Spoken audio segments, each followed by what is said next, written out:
அஸ்ஸலாமு அலைக்கும் வரஹ்மத்துல்லாஹி வபரகாத்துஹு.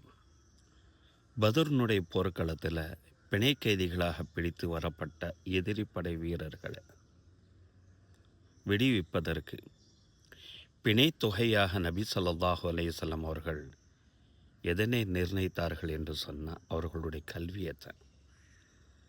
அதாவது எதிரி படை வீரர்கள்ட்ட இருக்கக்கூடிய அந்த கல்வியை, எழுத படிக்க தெரிந்திருக்கக்கூடிய அந்த கல்வியை தன்னுடைய சமுதாய மக்கள்கிட்ட எழுத படிக்க தெரியாத அந்த மக்களுக்கு கற்றுக் கொடுப்பதை தான் பிணைத்தொகையாக நபி ஸல்லல்லாஹு அலைஹி வஸல்லம் அவர்கள் நிர்ணயித்தார்கள். ஏன், ஒரு படிப்பினுடைய அவசியம், எழுத்தறிவினுடைய அவசியம், அறிவினுடைய அவசியம், இதுதான் ஒரு சமூகத்தை முன்னெடுத்து செல்லும் என்பதை நபி ஸல்லல்லாஹு அலைஹி வஸல்லம் அவர்கள் தெளிவாக உணர்ந்திருந்தார்கள். வெறுமனே உணர்ச்சி படுவதால் எந்த விதமான பலனும் கிடையாது.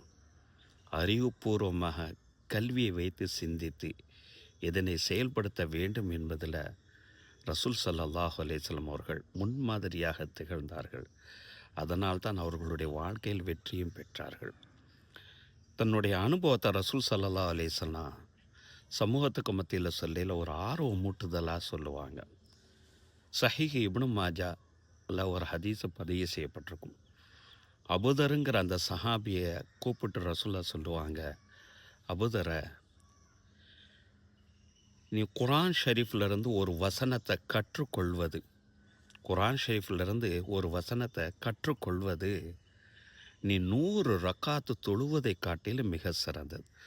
அதாவது ஃபர்லுக்கான தொழுகை அல்லாமல் மற்ற தொழுகையில் இருக்கக்கூடிய 100 ரக்காத்துகளை தொழுவதை விட குர்ஆனிலிருந்து ஒரு வசனத்தை கற்றுக்கொள்வது மிக சிறந்தது.